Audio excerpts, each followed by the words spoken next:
بسم اللہ الرحمن الرحیم۔ السلام علیکم۔ ہم آج سورہ نساء کی آیت نمبر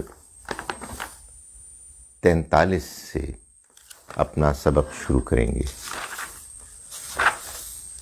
آیت نمبر 43۔ اعوذ باللہ من الشیطان الرجیم، بسم اللہ الرحمن الرحیم۔ یا ایھا الذین آمنوا، ایمان والو، لا تقربوا الصلاۃ وانتم سکارا، تم نماز کی جگہ کے قریب نہ جاؤ نشے کی حالت میں، حتی تعلموا ما تقولون، جب تک کہ تم سمجھنے نہ لگو جو تم کہتے ہو، جو تم کہہ رہے ہو۔ الا عابری سبیل، سوائے اس کے کہ تمہارا گزر جانا ہو۔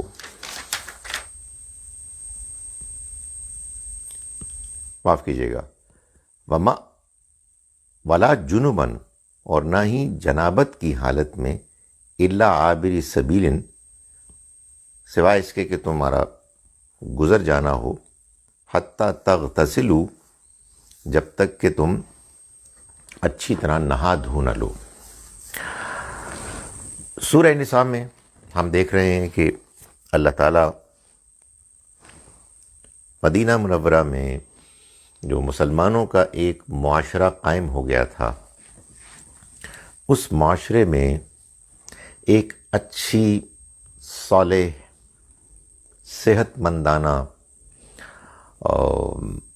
اخلاق پر مبنی معاشرہ کیسے قائم ہو، کن اصولوں پر قائم ہو، یہ سورہ مبارکہ اس مضمون سے بحث کر رہی ہے۔ ہم نے یہ دیکھا کہ پیچھے اللہ تعالیٰ نے ایک آیت میں تفصیل کے ساتھ وہ چیزیں بیان کر دیں، وہ رویے، وہ دوسروں کے ساتھ تعلقات کے اظہار کے آئیڈیلز بیان کر دیے آیت نمبر 36 میں، کہ جو ایک اللہ کو ماننے والے بندے سے مطلوب ہے۔ تو اس کا آغاز ہی ہوا تھا وَاعْبُدُوا اللَّهَ، اور اللہ کی عبادت کرو، وَلَا تُشْرِكُوا بِهِ شَيْئًا، اور اس کے ساتھ کسی کو شریک نہ ٹھہراؤ۔ اب اس آیہ مبارکہ میں اللہ تعالیٰ نے وہ جو عبادت کا حکم دیا، اسی کے بارے میں یہ بتایا کہ اس عبادت میں جو بہترین طریقہ ہے عبادت کا، جو تم اختیار کر سکتے ہو، تمہیں کرنا چاہیے، وہ تو ہے نماز کا۔ نماز اصل میں اللہ کی عبادت کی بہترین شکل ہے۔ قیام ہے، رکوع ہے، سجدہ ہے، قعدے میں بیٹھنا ہے، یہ سب اللہ کی عبادت، اس کی پرستش کے اظہار کے مختلف طریقے ہیں، اور اس کا مقصد اللہ کو یاد کر کے اپنے اندر پاکیزگی پیدا کرنا ہے۔ تو یہاں یہ کہا گیا کہ ایمان والو، تم لا تقربوا الصلاۃ، تم نماز کے قریب نہ جاؤ۔ یہاں نماز سے مراد نماز کی جگہ کے قریب نہ جاؤ۔ جہاں ہم نماز پڑھتے ہیں وہ مسجد بھی ہو سکتی ہے، عام طور پر مسجد ہی ہوگی، اور وہ جگہ بھی ہو سکتی ہے گھر میں جہاں آپ نماز پڑھتے ہیں، جائے نماز پڑی ہوئی ہے۔ تو اللہ تعالیٰ نے فرمایا کہ تم اس جگہ کے قریب بھی نہ جاؤ۔ ظاہر ہے اس سے مراد یہ تو آپ سے آپ ہے کہ نماز مت پڑھو، اور نہ اس جگہ کے قریب جاؤ، وانتم سکارا، جبکہ تم نشے کی حالت میں ہو، حتی تعلموا ما تقولون، جب تک کہ تم نہ جان لو کہ تم کیا کہہ رہے ہو۔ یعنی نشے میں دھت انسان تو یہ جانتا بھی نہیں ہے کہ وہ کیا بول رہا ہے، اول فول بکتا ہے۔ ولا جنوباً، اور نہ تم جنابت کی حالت میں ایسا کرو، یعنی اس جگہ کے قریب جاؤ، الا عابر سبیل، سوائے اس کے کہ تمہارا گزر ہو وہاں سے، حتیٰ تغتسلوا، جب تک کہ تم اچھی طرح سے نہا دھو نہ لو۔ یہ گویا کہ یہ بتایا گیا کہ جب نماز پڑھی جائے گی اور نماز کے لیے ایک جگہ خاص کی جائے گی تو اس کا احترام ضروری ہے، اور نماز تو ہے ہی اللہ کے ذکر اور پاکیزگی کے لیے، تو پھر ناپاکی کی حالتوں میں نہ نماز پڑھنی چاہیے اور نہ نماز پڑھنے کی جگہ جانا چاہیے۔ یہ اس سے وہ ایک انسان کے اوپر واضح ایک احساس بھی پیدا ہوتا ہے کہ یہ پاکیزگی کے لیے ہے، تو پاکیزگی کے جو الٹ چیزیں ہیں ان کو ہم نے اختیار کر کے جانا بھی نہیں ہے وہاں جہاں نماز پڑھی جاتی ہے۔ نشے کی حالت انسان کی عقل کو ناپاک کرتی ہے، اور جنابت انسان کے جسم کو ناپاک کرتی ہے۔ اسی میں مینسز بھی آ جاتے ہیں خواتین کے۔ دونوں صورتوں میں ایک طبیعت میں انقباض اور رکاوٹ ہوتی ہے، جو اللہ کو یاد کرنے کے لیے جو طبیعت میں انشراح ہونا چاہیے، جو ایک میلان ہونا چاہیے، اس کے بالکل الٹ ہوتی ہیں۔ سو دونوں کو جوڑ دیا۔ نشہ عقل کی غلاظت ہے اور جنابت جسم کی غلاظت ہے، تو غلاظت کے ساتھ تو نماز نہیں پڑھی جا سکتی، اور نماز کی جگہ کے قریب بھی نہیں آیا جا سکتا۔ یہ ہمارے ہاں اسی وجہ سے مسجد میں خواتین ایسے موقعوں پر نہیں جاتی، ان کو جانے سے روک دیا گیا ہے۔ حج میں بھی ایسا ہوتا ہے کہ اگر وہ مینسس کی حالت میں ہوں تو وہ طواف نہیں کر سکتی، اس لیے کہ یہ عبادت کی جگہ کی پاکیزگی کا ایک پہلو ہے کہ اس سے اجتناب کیا جائے اور اس پاکیزگی کے احساس کو پرزرو کیا جائے، زندہ رکھا جائے۔ نہ جانے کیوں ہمارے ہاں اب چونکہ ایک طریقہ رائج ہو گیا، جو اچھی بات ہے، کہ بہت سے لوگ مسجد میں نکاح پڑھتے ہیں، پڑھاتے ہیں، اور خواتین بھی جاتی ہیں، جو بڑی اچھی بات ہے۔ لیکن اس کا خیال رکھنا چاہیے کہ خواتین اگر اپنے مینسس کے ایام سے گزر رہی ہیں تو پھر وہ کہیں مسجد کے قریب تو ہوں لیکن اس میں داخل نہ ہوں۔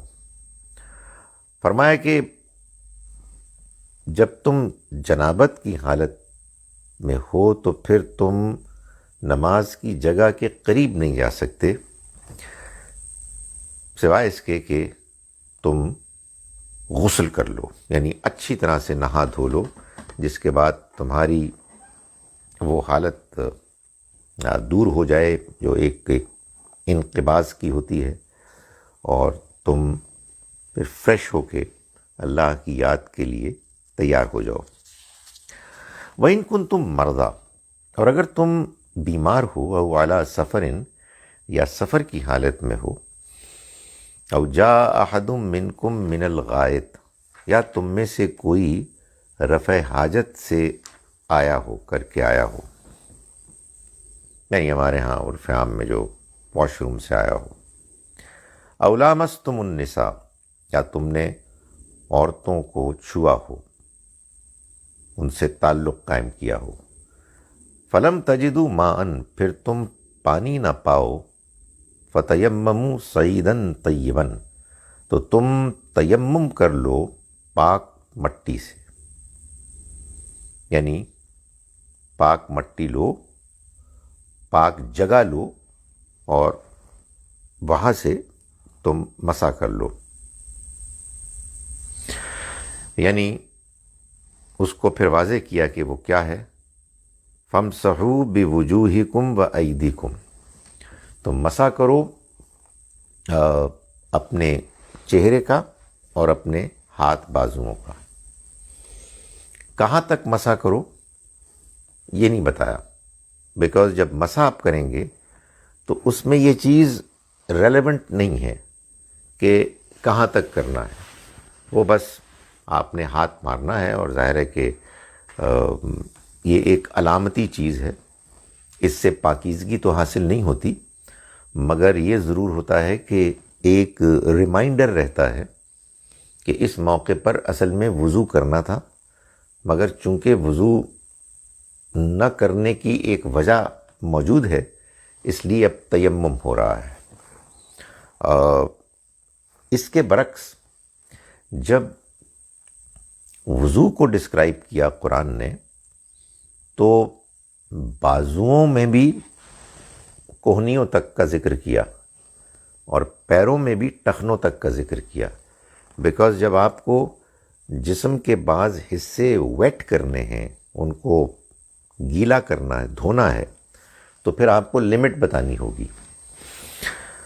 اسی سے معلوم ہوتا ہے کہ قرآن مجید نے جو وضو کا طریقہ بتایا ہے اس میں پیروں کا دھونا ہے، اس لیے کہ اگر پیروں کا محض مسح کرنا ہوتا تو پھر الی الکعبین، ٹخنوں تک کا ذکر نہ آتا، پھر بس یہ ہوتا کہ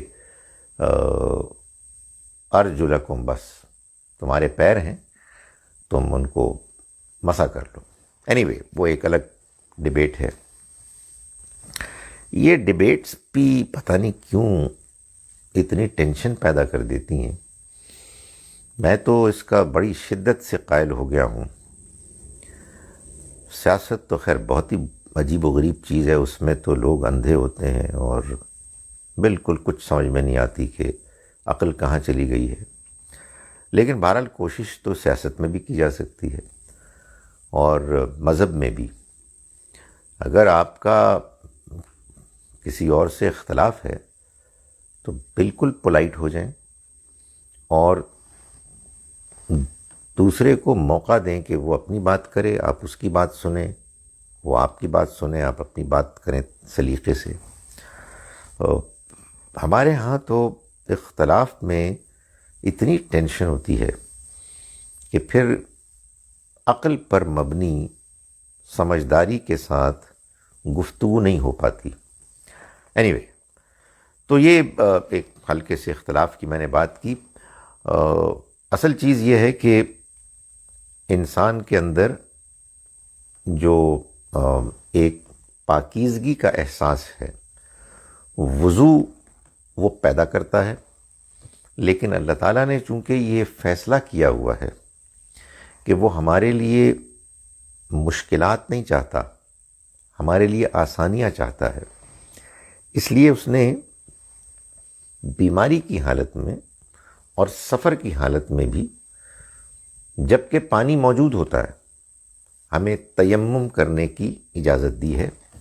اور ظاہر ہے کہ پانی نہ ہو تو پھر تو کوئی اور چارہ ہی نہیں ہے سوائے اس کے کہ تیمم کیا جائے. تو آدمی بیمار ہو تو بعض اوقات بیماری ایسی ہوتی ہے کہ آدمی کا بالکل جی نہیں چاہتا کہ وہ وضو کرے، اور بعض اوقات بیماری بگڑ بھی سکتی ہے. سفر میں خاص طور پر جو اس زمانے کا سفر تھا جب قرآن نازل ہو رہا تھا، بہت ایسا ہوتا تھا کہ آپ کے پاس قافلے میں پانی بہت تھوڑا رہ گیا ہے، اگر آپ اس پانی سے وضو کریں گے اور غسل کریں گے تو پھر پینے کے لیے بھی نہیں رہے گا. تو اللہ تعالیٰ نے یہ آسانیاں فراہم کی. فرمایا ان اللہ کان عفوا غفورا، اللہ تو درگزر فرمانے والا، بخشش فرمانے والا ہے. یہ خدا کی صفت ہے جو بہت انسان کے لیے حوصلہ پیدا کرتی ہے، انسان کو موٹیویٹ کرتی ہے کہ وہ اپنی کوتاہیوں، غفلتوں، کمزوریوں، گناہوں کے باوجود اللہ کی طرف پلٹے، اس لیے کہ اللہ کا وعدہ ہے کہ اس کی مہربانی ہے کہ وہ درگزر کرتا ہے، معاف کرتا ہے۔ یہی اس کی صفات ہیں جس نے اس کو اس طرف مائل کیا کہ وہ ہم بندوں کو ہمارے دین میں آسانیاں فراہم کرے۔ اس کے بعد اب معاشرے کو جو ہدایات دینی تھیں وہ تو دے دیں، ابھی کچھ اور بعد میں بھی آئیں گی، لیکن کوئی معاشرہ، کوئی سوسائٹی بھی ایسی نہیں ہوتی کہ جو مشکلات سے، چیلنجز سے خالی ہو، پاک ہو۔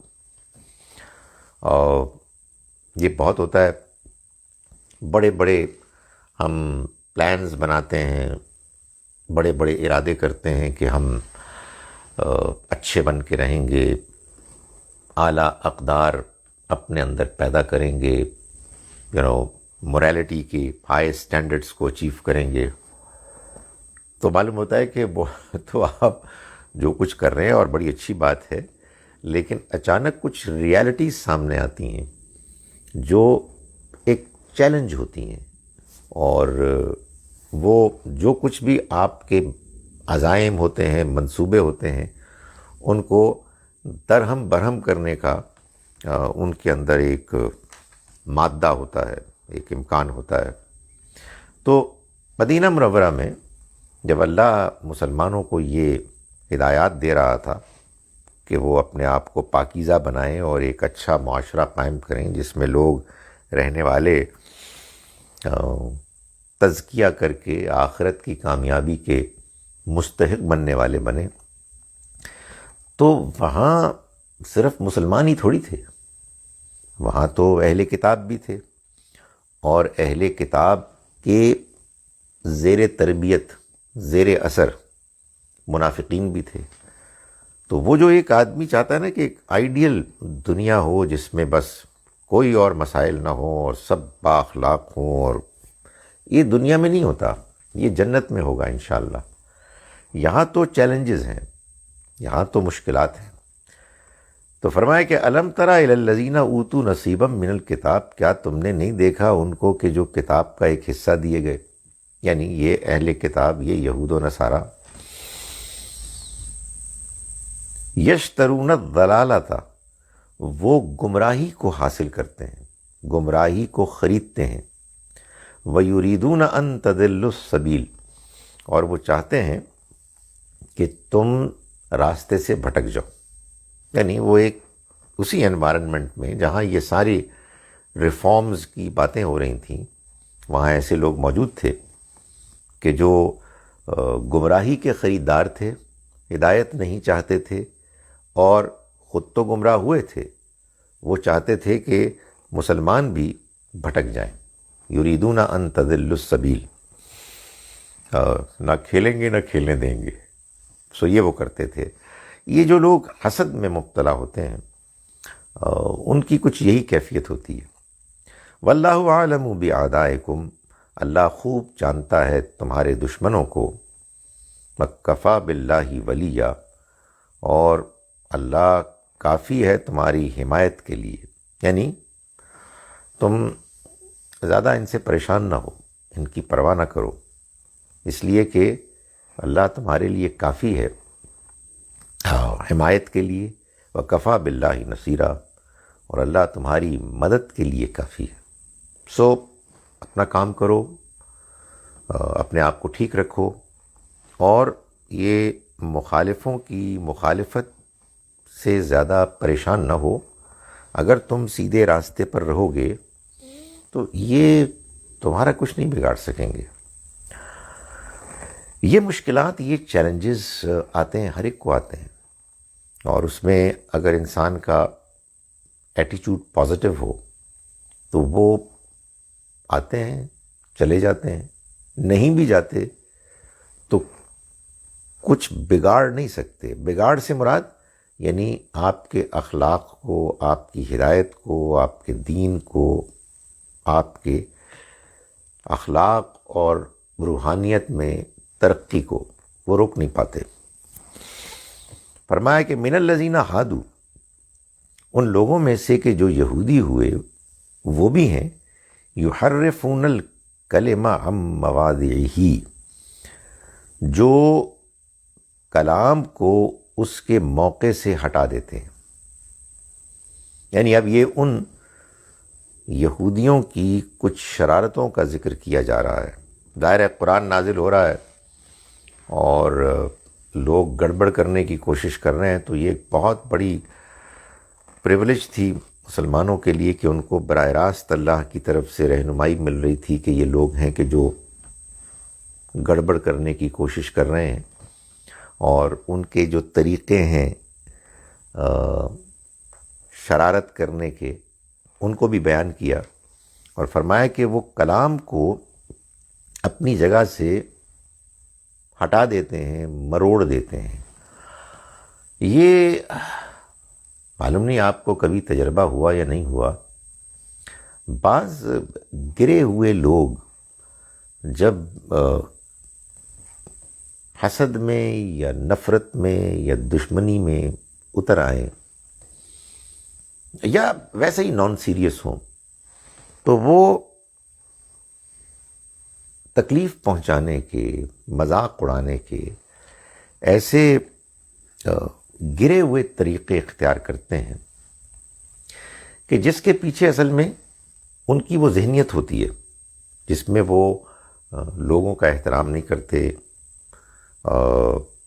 اور ان کے اندر وہ ایک بغض ہوتا ہے یا نفرت یا پھر حسد ہوتا ہے، یا محض ایک چیپ ایک پلیجر ہوتا ہے، ایک ہنسی مذاق کا ایک گھٹیا طریقہ اختیار کرتے ہیں، اور وہ زبان کو توڑ مڑوڑ دیتے ہیں، اور پھر ایک دوسرے سے کو دیکھ کے آنکھ کے اشارے سے وہ انجوائے کرتے ہیں کہ دیکھو کیسا الو بنایا۔ تو یہ حرکتیں وہ یہودی کرتے تھے۔ بھائی وہ حرکت آپ میرے ساتھ کریں، میں آپ کے ساتھ کروں، تب بھی بری ہے۔ ہر انسان کو ایک اچھا شریف النفس انسان ہونا چاہیے۔ مذاق کے اور بہت سے طریقے ہوتے ہیں، لیکن آپ سوچئے کہ یہ رویہ وہ اللہ کے پیغمبر صلی اللہ علیہ وسلم کے ساتھ اختیار کر رہے تھے۔ فرمایا کہ وَيَقُولُونَ سَمِعْنَا وَعَصَيْنَا، اور وہ کہتے ہیں کہ ہم نے سنا اور ہم نے نافرمانی کی۔ یعنی جو مطلوب کلمہ تھا وہ تو تھا سمعنا و اطعنا۔ یہ ظاہر ہے کہ اللہ کے پیغمبر کے لیے موزوں کلمہ ہے، قرآن نے بار بار بیان کیا ہے۔ معلوم ہوتا ہے کہ عربوں کے ہاں یہی سٹیٹمنٹ بڑوں کے لیے، سرداروں کے لیے، یعنی جو قبیلے کے سردار ہیں، ایسے ہی ہوتی تھی۔ لیکن اگر کوئی گرا ہوا انسان جو اس فن میں مہارت رکھتا ہے، اس کے لیے بالکل پاسبل ہے کہ سمعنا و اطعنا کو وہ ایسے بولے کہ وہ سمعنا و عصینا بھی بن جائے اور اطعنا بھی آپ کہہ سکیں جی کہ میں نے تو اطعنا ہی بولا تھا، اور اس سے وہ ایک اپنے دل کی پھڑاس نکالے اور دوسروں کو جو اس کے ساتھی ہیں ان کو خوش کرے۔ اس طرح کے جو گری ہوئی گیم ہوتی ہے، گھٹیا حرکت ہوتی ہے، اس میں بعض دوسرے گرے ہوئے انسان ہوتے ہیں جو زور کے قہقہے لگاتے ہیں اور اس کو اپریشیٹ کرتے ہیں، جس سے ان لوگوں کا حوصلہ بڑھتا ہے۔ تو سمعنا و عصینا یہ انہوں نے کہا، واسمع غیر مسمع، اور سنو، یعنی غیر مسمع، واسمع غیر مسمع ایک پازیٹیو سٹیٹمنٹ ہے۔ سنو کیسی یونیک بات ہے، ایسی بات کبھی پہلے نہیں سنی۔ لیکن اسی کو انداز کو بدل کر آدمی اس مفہوم میں بھی بیان کر سکتا ہے، کیسی عجیب بیکار بات ہو رہی ہے، اور آپ کو کوئی پکڑ نہیں سکے گا۔ تو یہ وہ آئی ڈونٹ نو آپ کو اس کا اندازہ ہوتا ہے نہیں، یہ وہ بے بسی کا عالم ہوتا ہے بعض اوقات کہ آدمی کہتا ہے کہ اس کو کیا کیا جائے، یہ اتنے گرے ہوئے ہیں اور ایسے انداز اختیار کر رہے ہیں کہ جس میں پکڑے بھی نہ جائیں اور اپنی اندر کی جو اپنا کینہ ہے، گندگی ہے، وہ بھی نکل جائے۔ ورائنا لیم بِأَلْسِنَتِهِمْ، اور رائنا بولتے ہیں یہ سب اپنی زبانوں کو مروڑ کر۔ رائنا یہ بھی ایک جملہ ہے، سورہ بقرہ میں بھی اس کا ذکر آیا ہے۔ عام مجالس میں جب آپ کسی کی گفتگو سنتے ہیں تو بعض اوقات آپ کو بات سمجھ میں نہیں آتی یا آپ سن نہیں پاتے، کوئی کنسنٹریشن کا لیپس ہو جاتا ہے، تو ہمارے ہاں بھی کہتے ہیں نا کہ پھر سے فرمائیے، مقرر اور دوبارہ فرمائیے۔ انگلش میں ہم کہتے ہیں may I beg your pardon, could you kindly repeat۔ تو عربی میں رائنا ہماری رعایت کیجیے، تو اس کو وہ بولتے ہوئے عین کی زیر کو ذرا دبا کے لمبا کر کے وہ رائنا بنا دیتے، جس کا مطلب ہے ہمارا چرواہا۔ اب کوئی کہے کہ یہ تم کیا بدتمیزی کر رہے ہو، تو جواب میں کہیں گے ہم تو رائنا کہہ رہے تھے۔ سو یہ وہ ایک کھٹیا دن میں تو اس لیے یوز ٹو ہوں اس کا کہ میں نے عجیب و غریب قسم کے اسٹوڈنٹس کو پڑھایا ہوا ہے، اور جب اسٹوڈنٹس گھٹیا اخلاق کے ہوتے ہیں اور وہ استاد کو تنگ کرنا چاہتے ہیں تو پھر وہ عجیب و غریب طریقے اختیار کرتے ہیں، اور وہ ایک نہایت تکلیف دہ اذیت ناک چیز ہوتی ہے۔ فرمایا کہ یہ سب وہ کرتے ہیں طعناً فی الدین، یہ دین میں طعنہ دیتے ہوئے، دین میں طعن کرتے ہوئے۔ اصل میں تو یہ سب کچھ وہ کر رہے تھے نبی اکرم صلی اللہ علیہ وسلم کے خلاف، لیکن قرآن مجید نے اس کو کہا کہ یہ اصل میں طعناً فی الدین ہے، یعنی دین پر طعن کرتے ہوئے۔ اس لیے کہ حقیقت یہ ہے کہ دین اور نبی صلی اللہ علیہ وسلم کی ذات گرامی دونوں میں کوئی فرق ہی نہیں ہے۔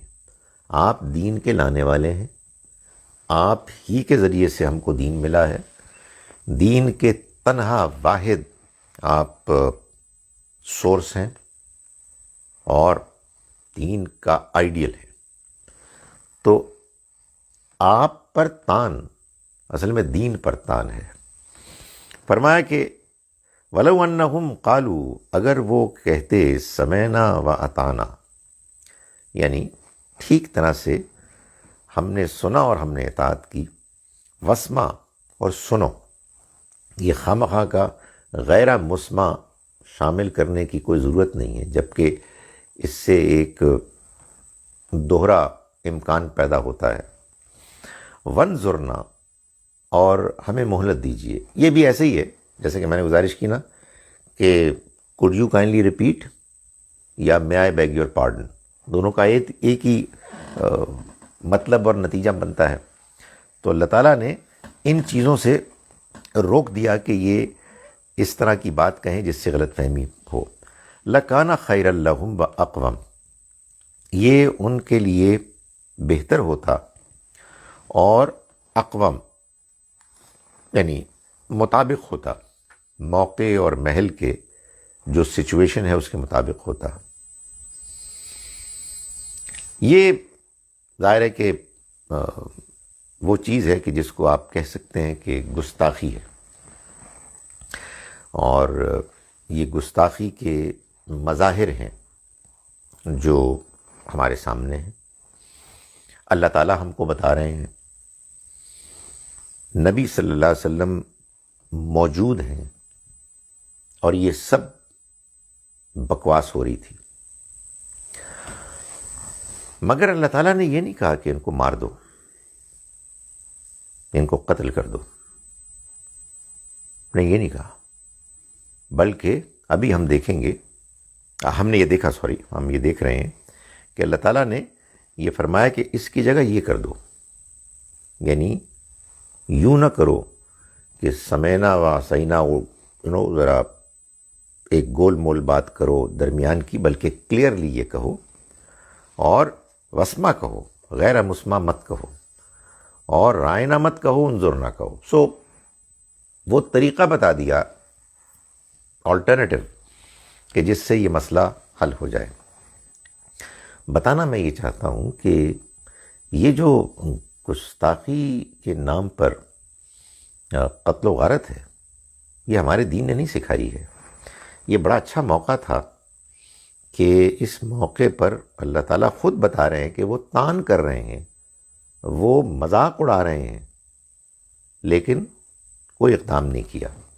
ورنہ یہ اس وقت کہہ دیا جاتا کہ یہ تو ٹالریٹ ہی نہیں ہو سکتا، یہ مکے کی بات نہیں ہو رہی، مدینہ منورہ میں، تو ان کو اڑا دو. نہیں اڑایا. کوئی کہہ سکتا ہے کہ یہ ابھی مدینہ منورہ کا ابتدائی دور تھا، بعد میں ایسا ہوا. تو گزارش یہ ہے کہ پھر وہ بعد میں جو ہوا اس کو بتا دینا چاہیے تھا قرآن مجید میں کہ دیکھو انہوں نے بدتمیزی کی اور اللہ نے ان کو مروا دیا. اینڈ سیکنڈلی، اگر تھوڑی دیر کے لیے for the sake of argument یہ مان بھی لیا جائے کہ یہ ابھی مکے کا ابتدائی دور تھا، تو بھائیا یہ جو ہمارے ہاں غیر مسلم بستے ہیں، ہمارے ملک میں ہوں یا بیرون ملک میں، وہ ان کو کیا مکے کا یہ جو مدینے کا جو، میں مدینے کا ہی کہہ رہا تھا نا، مکے کا، مدینے کا جو ابتدائی دور ہے اس حد تک ان کو دین پہنچا ہے؟ انہیں تو کچھ بھی نہیں پہنچا. سو اللہ نے اگر یہ کنسیشن دیا، رعایت کی، ان کو نہیں پکڑا، ان کو نہیں سزا دی، اور آپ کہہ رہے ہیں کہ کہیں بعد میں دی، اگرچہ کہ میں اس سے بھی ایگری نہیں کرتا، مگر چلیں for the sake of argument مان لیں، تو اس کی وجہ کیا ہے؟ اس کی وجہ یہی ہوگی نا. یہ تو وجہ ہو نہیں سکتی کہ اللہ معاف کرے مسلمان ڈرتے تھے اور وہ اقدام نہیں کر سکتے تھے، ان کے پاس طاقت نہیں تھی، ایمان نہیں تھا. یہی ہو سکتی ہے نا کہ ان کو ابھی بات پوری طرح سے ایسے نہیں پہنچی تھی کہ حق بالکل واضح ہو جائے. تو بھائی یہ تو لوگوں کو پہنچی نہیں ہے. آپ جب مار دھاڑ کریں گے تو اس کے نتیجے میں تو دین کے پیغام کو نقصان پہنچے گا اور ہم اپنے مقصد سے ہٹ جائیں گے. فرمایا کہ اگر وہ ایسا کرتے تو زیادہ بہتر ہوتا، وَلَٰكِن لَّعَنَهُمُ اللَّهُ بِكُفْرِهِمْ، مگر اللہ نے لعنت کر دی ان پر ان کے کفر کی وجہ سے، یعنی ان کے جان بوجھ کر انکار کرنے کی وجہ سے. یہ ایک بڑی اہم حقیقت ہے کہ جب آپ کوئی غلط رویہ اختیار کرتے ہیں، جان بوجھ کر آپ انکار کرتے ہیں جان بوجھ کر، تو کیا ہوتا ہے کہ پھر آپ کے اندر جو ایک سینس آف موریلٹی ہے، اخلاقی حس، وہ ختم ہو جاتی ہے. یعنی انسان کا اندر، اس کا دل، اس کے اندر کی شخصیت وہ ٹیڑھی ہو جاتی ہے، ٹوسٹڈ ہو جاتی ہے، اور پھر آدمی غلط طرح کی حرکتیں کرتا ہے. فرمایا کہ فَلَا يُؤْمِنُونَ إِلَّا قَلِيلًا، اس لیے وہ کم ہی ایمان لائیں گے، یعنی بڑا کم امکان ہے کہ اب وہ ایمان لائیں گے. یا ایھا الذین اوتوا الکتاب، یہ تو ظاہر ہے ان کا ذکر کیا تھا ابھی تھوڑا بالواسطہ انڈائریکٹ طریقے سے، اب ان کو ڈائریکٹلی ایڈریس کیا گیا، اس لیے کہ وہ موجود تھے وہاں مدینے میں سائیڈ بائی سائیڈ مسلمانوں کے. یا ایھا الذین اوتوا الکتاب، اے وہ لوگوں کے جو کتاب دیے گئے. یہ جو ایکسپریشن ہے کتاب دیے گئے، ایک اور ایکسپریشن ہے قرآن مجید میں کہ آتیناہم الکتاب، جن کو ہم نے کتاب دی، اور یہ پیسو ہے جو کتاب دیے گئے. اس میں فرق یہ ہے کہ جن کو ہم نے کتاب دی وہ اصل میں عام طور پر ان لوگوں کے بارے میں بتایا جاتا ہے کہ جو اچھے اہل کتاب ہیں، جن کو ہم نے کتاب دی انہوں نے کتاب کا حق ادا کیا، اور یہ جو ہے یہ جو کتاب دیے گئے مطلب ان کو کوئی دلچسپی نہیں تھی، انہوں نے اس کو ریلکٹنٹلی لیا۔ یا ایھا الذین اوتوا الکتاب، اے وہ لوگوں جو کتاب دیے گئے، آمنو ایمان لاؤ، بما نزلنا اس پر کہ جو ہم نے نازل کیا، مصدقا لما معکم جو مطابق ہے اس کے کہ جو تمہارے پاس ہے، یعنی تمہارے پیغام میں، تمہاری کتابوں میں جو پیشن گوئیاں موجود ہیں، یہ وہ پیغام ہے کہ جو ان کو پورا کر رہا ہے، یعنی ان کے مطابق یہ پیغام آیا ہے بن کر۔ تو تمہارے لیے تو اس پیغام کو ماننا اصل میں اپنے دین کو کہ ایک اہم پہلو کو ایڈاپٹ کرنا، اختیار کرنا ہے۔ تو تم یہ کیا کر رہے ہو؟ آج بھی اگر ہم اہل کتاب کو دعوت دیں تو ہمیں ایسی دعوت دینی چاہیے، قرآن دینا چاہیے اور یہ بتانا چاہیے کہ یہ پچھلی کتابوں میں، آپ کی کتابوں میں ان کے آنے کا ذکر ہے اور یہ تشریف لے آئے ہیں۔ فرمایا کہ من قبل ان نطمس وجوہن، اس سے پہلے کہ ہم چہرے بگاڑ دیں، فنردھا علی ادبارہا، اور ان کو پیچھے کی طرف الٹ کر برابر کر دیں۔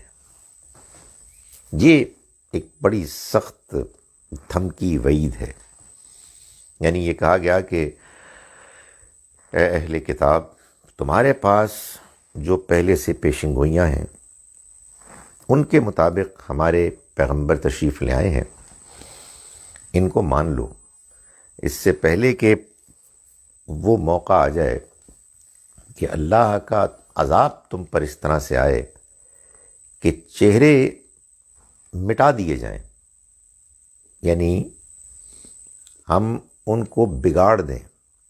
یہ تمہیں آنکھیں دی تھیں، یہ تمہیں زبان دی تھی، یہ تمہیں کان دیے تھے، زندہ رہنے کے لیے تمہیں ناک سانس لینے کے لیے دی تھی کہ تم اللہ کے بندے بن کے رہو، اس کے پیغامات کا احترام کرو، اس کے آئے ہوئے پیغمبروں کی اطاعت کرو، ان کے بتائے ہوئے دکھائے ہوئے طریقے کو اختیار کرو۔ تم نے تو اپنے اس چہرے کا بالکل الٹ استعمال کیا۔ تو اس سے پہلے کہ ہم تمہارے ان چہروں کے نشانات کو مٹا دیں اور تمہیں بالکل الٹا کر دیں، تمہارے چہرے بگاڑ دیں اور ان کو پیچھے کی طرف الٹ کر برابر کر دیں، گردن کو موڑ دیں، تم ایمان لے آؤ۔ تو یہ گویا کہ جو ہوتا ہے نا کہ جو جرم ہے اسی کے مطابق سزا ہے، کہ جرم یہ ہے کہ اللہ نے جو آپ کو صلاحیتیں دی ہیں، آپ ان صلاحیتوں کو ٹھیک طرح سے استعمال کرنے کے لیے تیاری نہیں، اور ان کو ان مقاصد کے بالکل الٹ استعمال کر رہے ہیں کہ جن مقاصد کے لیے آپ کو وہ صلاحیتیں دی گئی تھیں۔ تو پھر یہی ہونا چاہیے نا کہ وہ صلاحیتیں چھین لینی چاہیے، تمہارے چہرے بگاڑ دیں، مٹا دیں ان کے نشانات، اور ان کو الٹ کر کے گردن کو مروڑ دیا جائے۔ او نلعنہم، یا ہم اچھا پہلے تو یہ ہوا کہ اللہ تعالیٰ نے فرمایا کہ ہم نطمس وجوہن، چہرے بگاڑ دیں، اس میں تو یہ نہیں کہا کس کے چہرے، بس ایک جنرل بات کی۔ یہ ہوتا ہے بعض اوقات بیزاری کا وہ مقام لیول کہ جس میں انسان دوسرے جس کے بارے میں بات کر رہا ہے اس کا نام بھی نہیں لینا چاہتا، اس کا ریفرنس بھی نہیں دینا چاہتا۔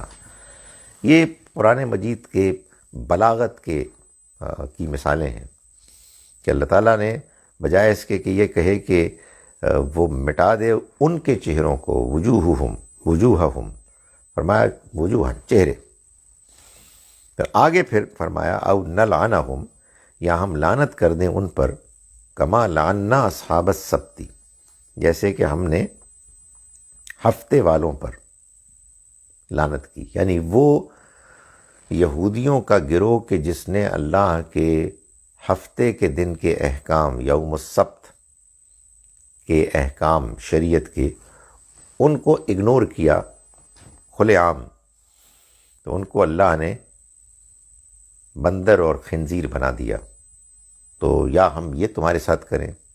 وَكَانَ أَمْرُ اللَّهِ مَفْعُولًا، اور اللہ کی بات تو ہو کر رہتی ہے، یعنی یہ جان لو کہ اگر تم نے اپنا رویہ درست نہ کیا تو یہ جو ہم تمہیں وارن کر رہے ہیں یہ ہو جائے گا۔ تو یہ ظاہر ہے کہ ان لوگوں کو یہ بات بتائی جا رہی ہے کہ جو پچھلے پیغامات کی وجہ سے یہ سمجھتے تھے کہ اللہ کا عذاب اس نوعیت کا پہلے بھی آ چکا ہے، اور اس وجہ سے سنجیدگی سے اس اللہ کی طرف سے آئی ہوئی وعید کو لینا چاہیے۔ ان اللہ لا یغفر ان یشرک بہ ویغفر ما دون ذلک لمن یشاء ومن یشرک باللہ فقد افتری اثما عظیما، اللہ نہیں معاف کرے گا اس بات کو کہ شریک ٹھہرایا جائے اس کے ساتھ کسی کو، وَيَغْفِرُ مَا دُونَ ذَلِكَ لِمَن يَشَاءُ، اور وہ بخش دے گا اس کے نیچے جس کے لیے چاہے گا ان کو، وَمَن يُشْرِكْ بِاللَّهِ، اور جو اللہ کے ساتھ شریک کرے گا، فَقَدْ افْتَرَى اِثْمًا عَظِیمًا، تو اس نے تو ایک بڑا بہتان افطرا کیا، ایک بڑا گناہ ہے کہ جس کو کہ اس نے گڑھا، افطرا کیا۔ یہ اصل میں کہا جا رہا ہے کہ یہ یہودیوں کی غلط فہمی تھی کہ وہ چونکہ اللہ کے چہیتے ہیں، اللہ کے فیورٹس ہیں، اس لیے اس سے کوئی فرق نہیں پڑتا کہ وہ کیا کرتے ہیں، وہ جو بھی کریں، بہرحال بالآخر ہیں تو وہ موسیٰ علیہ السلام کی ماننے والے، ابراہیم علیہ السلام کی اولاد، تو اس لیے کچھ نہیں ہوگا۔ شرک کرتے اور گناہ کرتے تو اللہ تعالیٰ نے یہ واضح فرمایا ہے کہ شرک معاف نہیں ہوگا، آپ کچھ بھی کر لیں، اللہ ہرگز معاف نہیں کرے گا اس بات کو کہ اس کے ساتھ کسی کو شریک ٹھہرایا جائے، اور وہ معاف کر سکتا ہے اس سے کمتر گناہوں کو جن کو وہ چاہے گا۔ یعنی یہ نہیں ہے کہ باقی گناہ یوں ہی معاف ہو جائیں گے، اللہ جن کے بارے میں چاہے گا، اور اللہ تعالیٰ نے یہ بات بیان کی ہے کہ اس کا چاہنا بھی کسی اصول، قاعدے، ضابطے کے مطابق ہوتا ہے۔ اس کا چاہنا در حقیقت ہوتا ہے اس کی حکمت، اس کے علم، اس کی رحمت کے بنیاد پر، عدل کی بنیاد پر۔ تو فرمایا کہ یہ نہیں ہے کہ آپ کو لائسنس ملا ہوا ہے جو چاہیں کریں، آپ مسلمان ہو گئے ہیں، آپ جا کے مانگیں قبروں پر، اور اللہ کو چھوڑ کے غیر اللہ کو آپ پکاریں۔ آپ کی عام طور پر مجلسوں میں، مذہبی مجلسوں میں، اللہ کا نام کم اور اللہ کے علاوہ اوروں کو پکارنے کا نام زیادہ ہوتا ہے۔ حد یہ ہے کہ اس ہستی کا نام لیا جاتا ہے جس ہستی نے صلی اللہ علیہ وسلم آ کر توحید کا پیغام دیا اور بتایا کہ اللہ کے علاوہ کسی کو نہیں پکارنا چاہیے، انہی کو پکارا جاتا ہے، اس لیے کہ ایک اطمینان ہے کہ ہم بخشے بخشائے ہیں، ہم کلمہ گو ہیں، ہماری سفارش ہو جائے گی۔ تو نہ جانے کیا، اگر آپ کا ذرا ٹیسٹ بگڑا ہوا ہو، مذہبی ٹیسٹ، تو لگتا ہے کہ بڑی شرک میں بڑا گلیمر ہے، بڑے مزے ہیں، ایک انسان کو ایک آزادی ملتی ہے اور پھر اپنے جذبات کا انسان اظہار کرتا ہے۔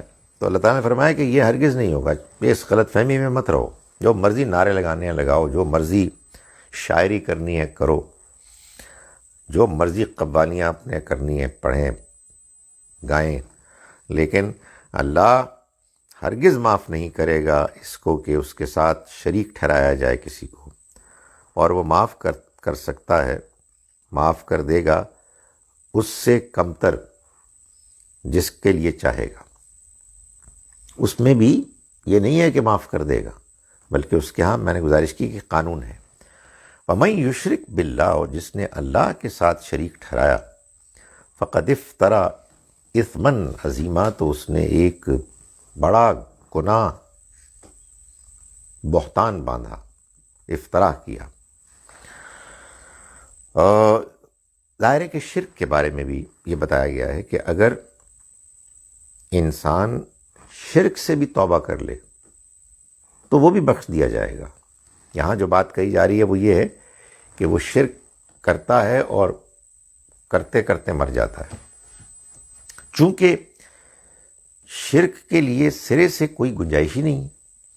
انسان کی فطرت میں اللہ نے توحید کو رکھا ہوا ہے، اس وجہ سے کہ اس دنیا میں آنے سے پہلے ہم انسانوں کو اللہ نے توحید کی ایک آپ کہیے روحانی تجربے سے گزارا، اور اس کو ہماری سرشت، ہماری فطرت میں رکھ دیا۔ تو کوئی پیدا ہوتا ہے کسی مشرکانہ معاشرے میں تو پیدا ہو سکتا ہے، لیکن اس کی فطرت اس کو جینے نہیں دے گی، اس پر اس کا اطمینان نہیں ہو سکتا۔ یہ جو لوگ شرک کر رہے ہیں آج کل ہمارے ہاں، ہم نہیں جانتے ان کے دل میں کیا ہے اور وہ کیا کر رہے ہیں۔ ظاہر ہے شرک غلط ہے اور اس کو کبھی بھی کنڈون نہیں کیا جا سکتا۔ یہ بات واضح کی جائے گی کہ جو شرک کرے گا وہ معاف نہیں ہوگا۔ فرمایا کہ یہ ایک بہت بڑا بہتان ہے کہ اللہ کے پارٹنرز ہیں، اللہ نے اپنے پارٹنرز کو بھی یہ ایک سٹیٹس دیا، کیونکہ شرک اس کے بغیر چل نہیں سکتا جب تک کہ اللہ کی سینکشن نہ ہو۔ تو یہی تصور کیا جاتا ہے کہ خدا نے اپنے علاوہ اوروں کو بھی کہا کہ جی آپ ان کے مزار پہ جائیں، یہ ہمارے بڑے بندے تھے، ان کو بھی ہم نے اختیار دیا ہوا ہے۔ اور عجیب بات یہ ہے کہ جو مجھے بہت پریشان کرتی ہے کہ نبی صلی اللہ علیہ وسلم کے بارے میں لوگ کہتے ہیں آپ نے ہمیں بلایا حج پہ، آپ نے ہمیں مدینے بلایا، ہم ادھر حاضری دے رہے ہیں، وہاں جا کے لوگ مانگتے ہیں۔ اللہ جانے کیا ہے یہ، کس دین کے ماننے والے ہیں ہم؟ کیا ہم نے کبھی قرآن نہیں پڑھا؟ نبی صلی اللہ علیہ وسلم کے ان ارشادات کو نہیں ہم نے سنا جس میں آپ نے شدید کنڈمنیشن کی ہے اس بات کی کہ کسی اور کو اللہ کے علاوہ پکارا جائے۔ It's so very sad. یعنی بعض تو میں نے دیکھا ہے کہ ایسے گروپس ہیں کہ جن کا سارا دین ہی شرک پر مبنی ہے، وہ اللہ کو اپروچ ہی نہیں کرتے ڈائریکٹلی، وہ انڈائریکٹلی کسی کے تھرو کریں گے۔ کوئی ہونا چاہیے، بہرحال کچھ نہیں کیا جا سکتا سوائے اس کے کہ آدمی اچھے انداز میں نصیحت کرے۔ الم تر الی الذین یزکون انفسہم، دیکھا تم نے کیا ان لوگوں کو کہ جو اپنے آپ کو پاکیزہ قرار دیتے ہیں، یعنی کر کیا رہے ہیں شرک، اور دعویٰ کیا ہے کہ جی ہم پاک صاف ہیں۔ نہیں، بل اللہ یزکی من یشاء، یہ اس طرح سے آدمی پاکیزہ نہیں ہوتا، بلکہ اللہ ہے کہ جو پاک کرتا ہے جن کو چاہتا ہے۔ یعنی جن کو اللہ دیکھتا ہے کہ وہ اس کے دین کو، اس کے راستے کو اختیار کر کے نماز، روزہ، حج، زکوٰۃ، اللہ کی عبادت، استغفار کے ذریعے سے وہ پاکیزگی چاہتے ہیں، اللہ انہی کو پاکیزہ کرتا ہے، جن کو چاہتا ہے نہیں، جو اس کے بتائے ہوئے راستے کے مطابق زندگی گزارتے ہیں۔ ولا یظلمون فتیلا، اور وہ ذرہ برابر بھی ظلم نہیں کرے گا۔ یعنی یہ لوگ جو ہیں جو اس طرح کی حرکتیں کر رہے ہیں یہ بچیں گے نہیں، اور اللہ تعالیٰ کسی کے ساتھ ظلم نہیں کرے گا ذرہ برابر بھی۔ انظر، دیکھو، کیف یفترون علی اللہ الکذب، کیسے یہ اللہ پر جھوٹ باندھتے ہیں کہ جی اللہ ہی نے تو ہمیں بتایا ہے، اللہ ہی نے تو راستہ دکھایا ہے۔ وکفا بہ اثما مبینا، اور واضح گناہ ہونے کے لیے تو یہی کافی ہے۔ یعنی یہ بات کہ یہ دعویٰ کرتے ہیں کہ اللہ نے ان کو یہ شرک کا راستہ دکھایا ہے۔ میں ان آیات کا ترجمہ ایک مرتبہ پھر کر رہا ہوں، اس سے پہلے کہ میں آپ کے فائر کو فیس کروں۔ ہم نے آج آیت نمبر 43 سے اپنا سبق شروع کیا۔ بسم اللہ الرحمن الرحیم۔ یا ایھا الذین آمنوا، ایمان والو، لا تقربوا الصلاۃ، تم نماز کی جگہ کے قریب بھی نہ جاؤ، وانتم سکارا، نشے کی حالت میں، حتیٰ تعلموا، جب تک کہ تم نہ جاننے والے ہو، ما تقولون، کہ تم کیا کہہ رہے ہو۔ یہ بات میں نے بیان نہیں کی، بس میں ایک جملے میں بیان کر دیتا ہوں۔ ظاہر ہے کہ شراب کا حرام ہونا یہ اگلی سورہ مائدہ میں واضح طور پر آ جائے گا۔ یہاں یہ چونکہ تدریج کے ساتھ ہوا، گریجولی، اس لیے اس کو ایسے بیان کر دیا کہ یہ ادروائز شراب پینا گویا کہ جائز ہے، وہ جائز نہیں بلکہ اس کو روا رکھا، اس کو ٹالریٹ کیا، اور گریجولی جب لوگوں کا ایمان اور ان کا دین کے ساتھ اٹیچمنٹ اتنا پختہ ہو گیا تو پھر اس کی آخری حرمت حرام ہونے کا اعلان اگلی سورہ میں کیا گیا۔ ولا جنبن، اور نہ تم جنابت کی حالت میں، ناپاکی کی حالت میں نماز کی جگہ کے قریب جاؤ، الا عابری سبیل، سوائے اس کے کہ تم گزر رہے ہو، حتیٰ تغتسلوا، جب تک کہ تم غسل نہ کر لو اچھی طرح سے۔ وَإِن كُنتُم مَرْضَىٰ، اور اگر تم مریض ہو، بیمار ہو، او عَلَىٰ سَفَرٍ، یا حالت سفر میں ہو، او جاء أَحَدٌ مِّنكُمْ، یا تم میں سے کوئی ایک آیا، من الغائط، اپنی حاجت پوری کر کے، او لامستم النساء، یا تم نے عورتوں کے ساتھ، بیویوں کے ساتھ تعلق قائم کیا، فلم تجدوا ماءً، پھر تم پانی نہیں پاؤ، پانی تمہیں میسر نہ ہو، فتیمموا صعیداً طیباً، تو تم تیمم کر لو پاک مٹی سے، فامسحوا بوجوہکم وایدیکم، تم مسح کرو اپنے چہروں کا اور اپنے ہاتھوں کا، ان اللہ کان عفواً غفورا، یقیناً اللہ درگزر کرنے والا، بخشنے والا ہے۔ الم تر الی الذین، کیا تم نے نہیں دیکھا ان لوگوں کو، اوتوا نصیبا من الکتاب، جو کتاب کا ایک حصہ دیے گئے، یشترون الضلالہ، وہ گمراہی اختیار کرتے ہیں، گمراہی خریدتے ہیں، ویریدون ان تضلوا السبیل، اور وہ چاہتے ہیں کہ تم بھی راستے سے بھٹک جاؤ، واللہ اعلم باعدائکم، اللہ تمہارے دشمنوں سے خوب واقف ہے، وکفی باللہ ولیٰ، اور اللہ کافی ہے تمہاری حمایت کے لیے، وکفی باللہ نصیرا، اور اللہ کافی ہے تمہاری مدد کے لیے۔ من الذین ہادوا، ان لوگوں میں سے کہ جو یہودی ہوئے، یحرفون الکلم عن مواضعہ، وہ کلام کو تحریف کر دیتے ہیں اس کی جگہ سے، توڑ مڑوڑ دیتے ہیں اس کی جگہ سے، وَيَقُولُونَ سَمِعْنَا وَعَصَيْنَا، اور وہ کہتے ہیں کہ ہم نے سنا اور ہم نے نافرمانی کی، وَاسْمَعْ غَيْرَ مُسْمَعْ، اور سنو کیسی عجیب بات ہے، ورائنا اور رائنا کہتے ہیں، لیم بالسنتہم، زبان کو توڑ مروڑ کر، یعنی وہ لفظوں کو اس کے موقع سے ہٹا دیتے ہیں، وطعناً فی الدین، اور دین میں طعن کرتے ہوئے، طعنہ دیتے ہوئے۔ فرمایا کہ وَلَوْ أَنَّهُمْ قَالُوا، اگر وہ کہتے سمعنا وَأَطَعْنَا، ہم نے سنا اور ہم نے اطاعت کی، واسمع اور سنو، وانظرنا اور ہمیں مہلت دیجئے، مہربانی کیجئے، لَكَانَ خَيْرًا لَهُمْ، تو یہ ان کے لیے بہتر ہوتا، وَأَقْوَمْ، اور زیادہ موقع کے لحاظ سے ہوتا، موضوع مطابق۔ وَلَكِنْ لَعَنَهُمُ اللَّهُ، مگر اللہ نے ان پر لعنت کر دی، بِكُفْرِهِمْ، ان کے کفر، جان بوجھ کر انکار کرنے کی وجہ سے، فلا یؤمنون، تو وہ نہیں ایمان لائیں گے مگر تھوڑا، یعنی کم ہی ایمان لائیں گے۔ یا ایھا الذین اوتوا الکتاب، ہے وہ لوگ جو کتاب دیے گئے، آمنوا بما نزلنا، ایمان لاؤ اس پر کہ جو ہم نے نازل کیا، مصدقا لما معکم،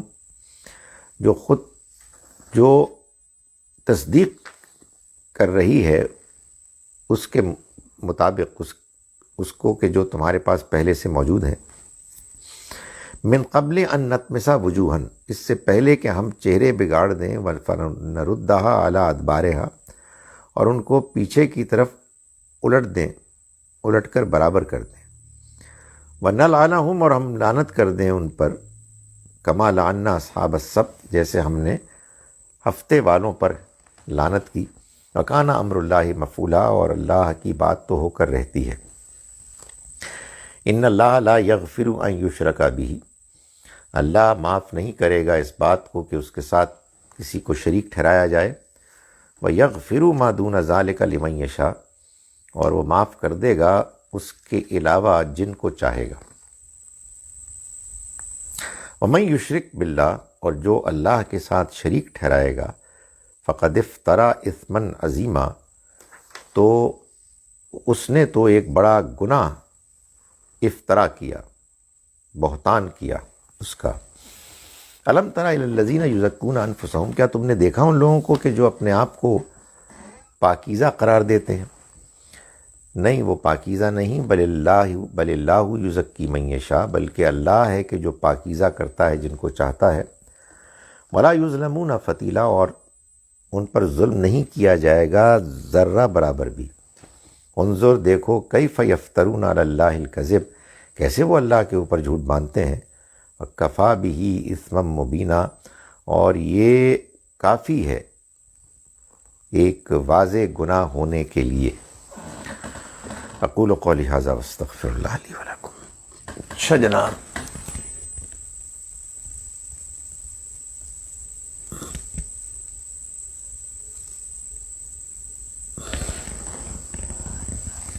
جزاک اللہ، السلام علیکم۔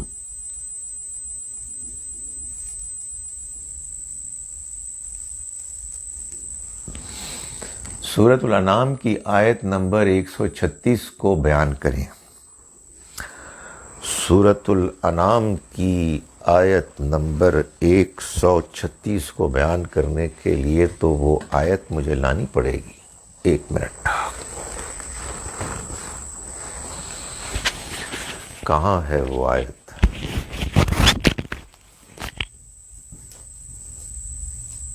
Where is it?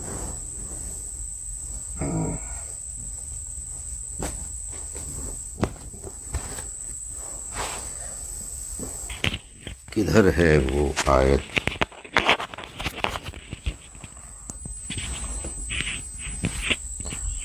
سورہ انعام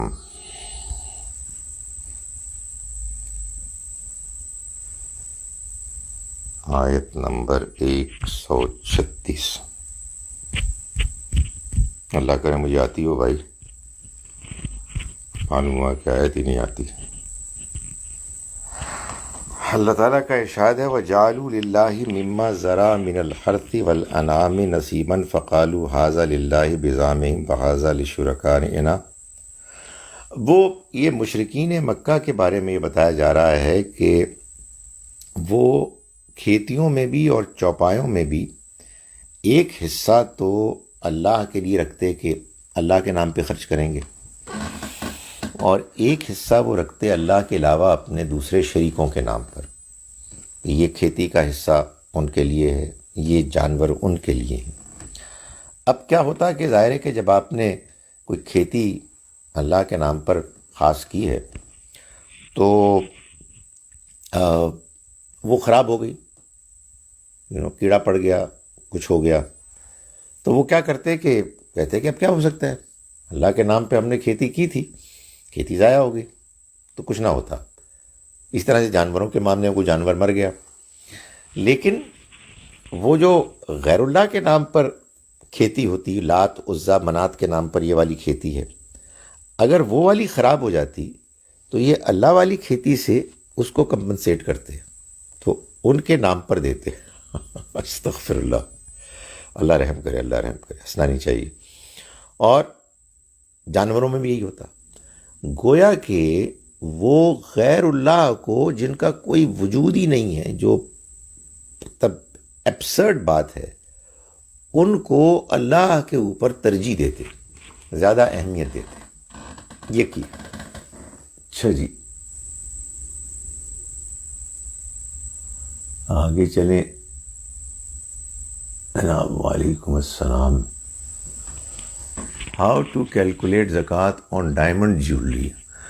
جس دن آپ نے زکوٰۃ کیلکولیٹ کرنی ہے، کسی جیولر سے پوچھیں کہ یہ اس کو میں آج آپ کو بیچوں تو آپ کتنے میں خریدیں گے. ایک یعنی ایک محتاط اندازہ، وہ اس کی ویلیو ہے. سر کیا وجہ ہے کہ ایک صحابہ نے پاؤں کا مسح اوپر سے کیا جبکہ عقل کہتی ہے کہ مسح پاؤں کے نیچے سے ہو. کچھ لوگ دلیل بھی دیتے ہیں کہ عقل کو حدیث کے تابع کرو. وہی اصل میں علی رضی اللہ عنہ کا ایک قول یہ نقل کرتے ہیں اور اس طرح کی بات کرتے ہیں. علی رضی اللہ عنہ ایک بہت حکیم اور دین کو جاننے والے صحابی رسول تھے. یہ ان کی طرف بات منسوب کرنا بالکل مناسب نہیں ہے. ہم ایسے بالکل ہی آرڈنری لوگ جانتے ہیں کہ جیسے تیمم جو آج ہم نے پڑھا، اس کا مقصد پاکیزگی ہوتی نہیں ہے. اس کا مقصد وضو کو یاد کرانا ہوتا ہے، وضو کی یاد کو قائم رکھنا ہوتا ہے. یہ سمبولک ہے، علامتی. ایسے ہی مسح بھی علامتی ہے. مسح میں پاؤں کا صاف کرنا تو مقصود ہی نہیں ہوتا، مطلب پاؤں تو ہوتے ہی نہیں، موزے ہوتے ہیں. تو کیا آپ کے خیال میں اس میں یہ کہا کہ موزے صاف کرو؟ بھائی ہاتھ پھیر دو جیسے تیمم میں پھیرتے ہیں. تو اس لیے یہ بالکل ہی ایک کیا میں کہوں غیر موضوع بات ہے جو حضرت علی کی طرف منسوب کی جاتی ہے، اور اس کا کوئی تعلق عقل سے نہیں ہے. یہ تو عقل سے ذرا فارغ ہی آدمی کچھ ایسی بات کر سکتے ہیں. یعنی میں وہ لوگ جو کہہ رہے ہیں کہ عقل کو آپ پس پش ڈالیں. ہاں البتہ یہ ضرور ہے کہ آپ کو دین کی بات خود دین کے دلائل سے سمجھ میں آ گئی کہ یہ دین کی بات ہے، لیکن ابھی آپ کی عقل شریف میں نہیں آئی تو اس سے کوئی فرق نہیں پڑتا. ہم نے دین کے آگے سرنڈر کرنا ہے، مگر وہ دین کی بات کی حیثیت سے پہلے سمجھ میں تو آئے. اللہ کمانڈیڈ نبی صلی اللہ علیہ وسلم not to sit where people make fun of Quran, otherwise you will be considered one of them. Does the same command, is it applicable on reading or watching the content regarding atheism for learning purpose? نہیں بالکل نہیں. دیکھیں، کوئی دین پر اعتراض کر رہا ہے، کوئی دلائل پیش کر رہا ہے، اس کا مقصد تو بالکل واضح ہے کہ آپ بات سمجھ رہے ہیں. وہاں تو مذاق اڑاتے تھے. یہ جو ہے جیسے یہ میں نے ابھی مثالیں قرآن مجید کی آئیں، یہ تانا دے رہے ہیں، مذاق اڑا رہے ہیں، کوئی بات کرنے کا موڈ ہی نہیں ہے. تو اس وقت اگر آپ ان کے ساتھ بیٹھیں گے تو یہ ایک کمزوری ہے. ایسے ہی ہے نا کہ آپ کے ماں باپ کو کوئی گالیاں دے رہا ہے، برا بھلا کہہ رہا ہے، اور آپ کو کوئی فرق نہیں پڑ رہا. بھئی آپ نے کوئی بات کرنی ہے، آپ نے کوئی اعتراض کرنا ہے تو آپ ضرور کیجئے، ہم اس کو سنیں گے، اس کا جواب دیں گے. ہم ایمان لائے ہیں، ہم اس کو ڈیفینڈ کریں گے اپنے ایمان کو. اسی طرح سے ایتھیزم کو پڑھنا میں کیا حرج ہے؟ آپ کو اگر اللہ تعالیٰ موقع اور حوصلہ دے، آپ پڑھیں اس کو اور قرآن کو پڑھتے رہیں ساتھ، تاکہ یہ معلوم ہو کہ وہاں کی غلطی کیا ہے. اور یہ ایسے نہیں کہ آپ ذہن کو بند کر کے جو ان کی اچھی بات ہے اس کو اپریشیٹ کریں. تو ہمارا دین برحق ہے. یہ محض ایک جملہ نہیں ہے، نعرہ نہیں ہے، یہ ہماری دریافت ہونی چاہیے. We should realise it on ourselves, we should discover it. اس کے بغیر تو بس کھوکھلی باتیں ہیں. وعلیکم السلام. Kindly doctor Khalid, can you turn your volume settings bit up as it's very difficult to listen, though I have kept my volume maximum. Anyone else facing the same problem? بتائیں مجھ کو بھائی. It's fine. ہو سکتا ہے آپ کے system میں کوئی problem who. Is there zakat due to on retirement funds that have not matured yet and I do not have access to these as yet? جو بھی آپ کی ویلتھ ابھی آپ کی پوزیشن میں نہیں ہے اس کو آپ اس پر زکوٰۃ نہیں دینی. زکوٰۃ تو آپ دیں گے اس ویلتھ پہ کہ جو آپ کی اونرشپ میں ہے اور آپ کی پوزیشن میں ہے. چنانچہ اگر آپ نے کسی کو لون دیا ہوا ہے تو وہ آپ کی پوزیشن میں نہیں ہے اور وہ ایک خدمت کر رہا ہے تو اس پہ زکوٰۃ نہیں دیں گے.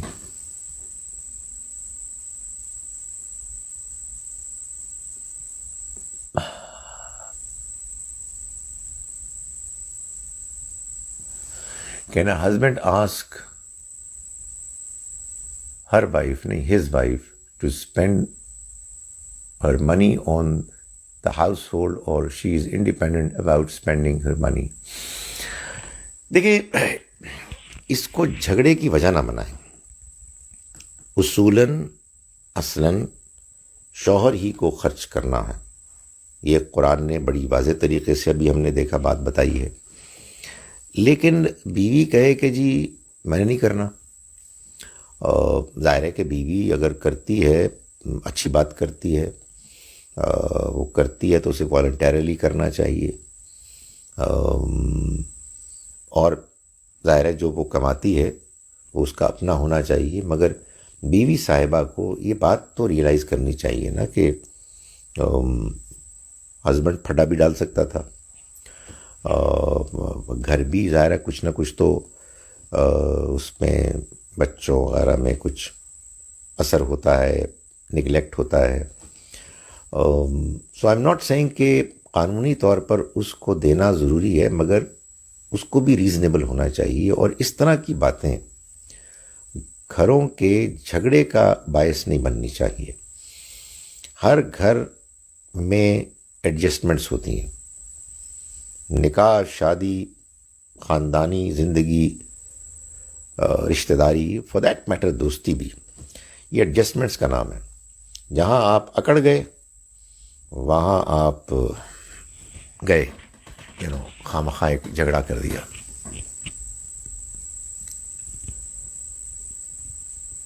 Is it okay to use marijuana for pain relief? دیکھیں, گزارش یہ ہے کہ اگر تو یہ الکوہل کی طرح ایک انٹاکسیکنٹ ہے, نشہ آور چیز ہے, وہ میں ٹیکنیکلی نہیں جانتا, پھر تو آخری حد تک اس کو اوائڈ کرنا چاہیے. لا یہ کہ جان پر بنی ہوئی ہو, کوئی اور آلٹرنیٹیو دوا تلاش کریں. مگر اگر یہ بیسیکلی انٹاکسیکنٹ نہیں ہے تو پھر اور بات ہے. I am not too sure.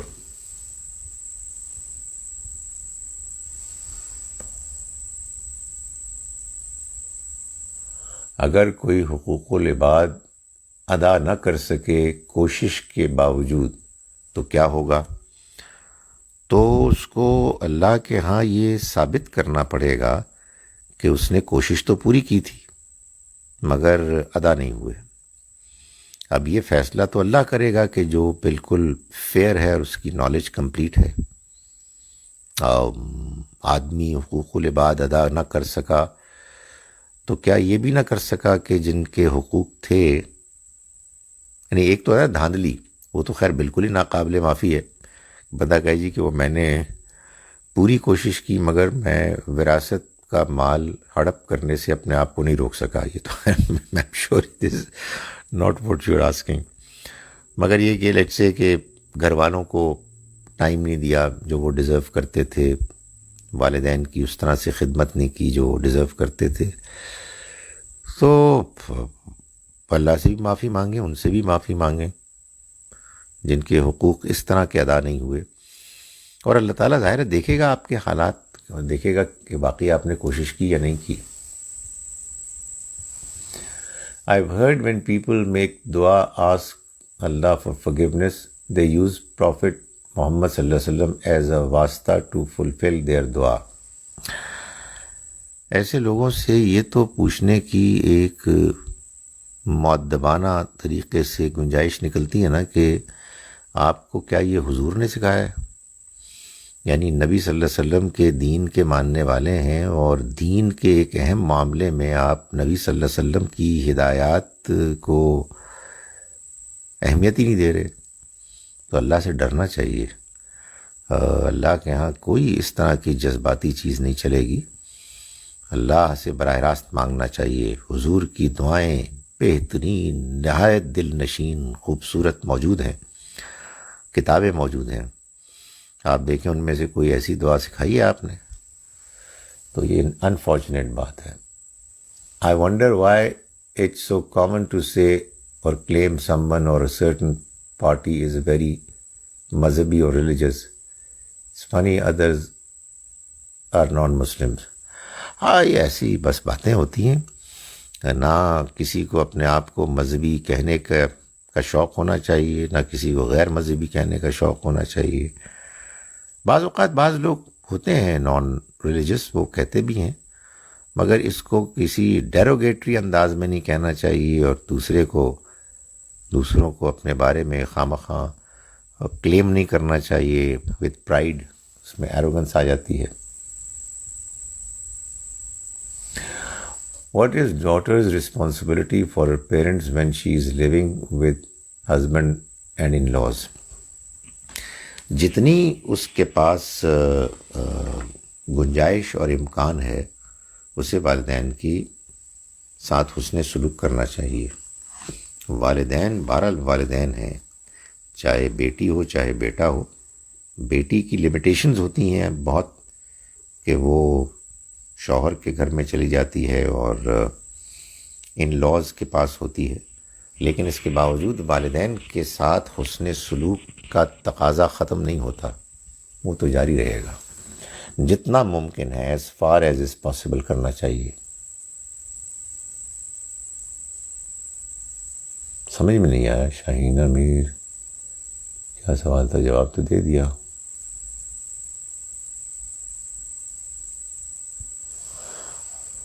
یعنی کہ جو رقم کسی کو قرض دی ہو تو اس کا پر زکوٰۃ نہیں ہے؟ نہیں ہے جی، میرے خیال میں نہیں ہے۔ سر معاف کرے، میرا ایک دوسرا سوال ہے۔ معاف کیوں کروں؟ معاف تو آپ مجھے کریں اگر میں جواب نہ دوں۔ قرآن کس جگہ، جس کا حوالہ معلوم نہیں، اگر ہو سکے تو کس کی ہو، جس میں اللہ تعالیٰ اپنی مثال بیان کرتا ہے کچھ ایسے کہ ایک چراغ ہے ایک کھڑکی میں؟ اپنی مثال نہیں بیان کرتا، یہ سورہ نور ہے، سورہ نمبر 24 ورس 35۔ اللہ نور السماوات والارض، اس کا مطلب ہے اللہ پر ایمان آسمانوں اور زمین کی روشنی ہے۔ اس کا مطلب یہ ہے کہ یہ دنیا ایک پزل ہے، ایک مسٹری ہے، اور جو جب تک سالو نہیں ہوتی مسٹ ہے، اندھیرا ہے۔ اللہ پر ایمان اصل میں روشنی ہے جو زمین و آسمان کو روشن کر دیتی ہے، ہر چیز اپنے پرسپیکٹیو میں نظر آتی ہے، سمجھ میں آتی ہے۔ What is the proper way to dispose of papers with آیات of Allah's name on it؟ مسجدوں میں عام طور پر اس کا ارینجمنٹ ہوتا ہے، کوئی جگہ ہوتی ہے اس میں آپ ڈال دیں، دبا دیں، پانی میں بہا دیں، یہ بھی کر سکتے ہیں۔ ویسے تو آنیسٹلی ڈسپوز آف کرنا ہے، ٹکڑے ٹکڑے کر دینا یا جلا دینا یہ بھی ٹھیک ہے، مگر یہ چونکہ بعض لوگوں کے احساسات اس سے مجروح ہوتے ہیں، اس لیے لوگ اس کو اپروو نہیں کرتے۔ میرا خیال ہے کہ اصل میں تو بات یہ ہے کہ آپ ان کو ضائع کرنا چاہتے ہیں اور ان کی بے حرمتی سے بچنا چاہتے ہیں۔ سو جو بھی آپ کر سکتے ہیں، نیت ٹھیک ہونی چاہیے، کوئی مسئلہ نہیں ہے انشاءاللہ۔ Is Al Mawrid foundation different from Ghamidi organisation? نہیں، وہ اصل میں ایسے ہے کہ کچھ المورد کی اب شکل ایسے بن گئی ہے کہ المورد مختلف ممالک کے الگ الگ انڈیپینڈنٹ آپ کہیے پروجیکٹس ہیں۔ المورد یو ایس ہے، المورد کینیڈا ہے، المورد آسٹریلیا ہے، المورد یو کے ہے، وغیرہ وغیرہ۔ تو Ghamidi centre for Islamic learning Almawrid U S کا پھر ایک پروجیکٹ ہے، اس کا ایک آپ کہیے ذیلی ادارہ ہے۔ ایک بھائی ہیں جو کہ گونگے اور بہرے ہیں اور نماز ہمیشہ مسجد میں پڑھتے ہیں، لیکن اصل میں وہ صرف اشارے سے اللہ ہی کہہ سکتے ہیں یا نماز میں خاموشی رکھتے ہیں، اس کے علاوہ کچھ نہیں۔ تو وہ پوچھ رہے ہیں کہ کیا ان کی نماز ہو جاتی ہے؟ ان کو کہے کہ بھیا آپ کی نماز نہیں ہوتی تو پھر کس کی ہوتی ہے؟ ان کی نماز سب سے زیادہ ہوتی ہے، مجھے یقین ہے میری نماز سے تو زیادہ ہوتی ہے۔ ایسا بندہ جو دیکھ رہا ہے کہ دوسرے لوگوں کے پاس بعض وہ اللہ کی طرف سے دی گئی نعمتیں موجود ہیں جو میرے پاس نہیں ہیں، وہ خدا کی یاد اور عبادت کے لیے حاضری دینے کے لیے جاتے ہیں، اور جو ان کے بس میں ہوتا ہے وہ کرتے ہیں، ان سے کہیں جی کہ ہمارے لیے بھی دعا کریں۔ ان کی دعا، ان کی نماز تو انشاءاللہ ہوتی کیا ہے، سب سے زیادہ ہوتی ہے، قبول ہوگی انشاءاللہ۔ اچھا جناب، السلام علیکم ورحمۃ اللہ وبرکاتہ۔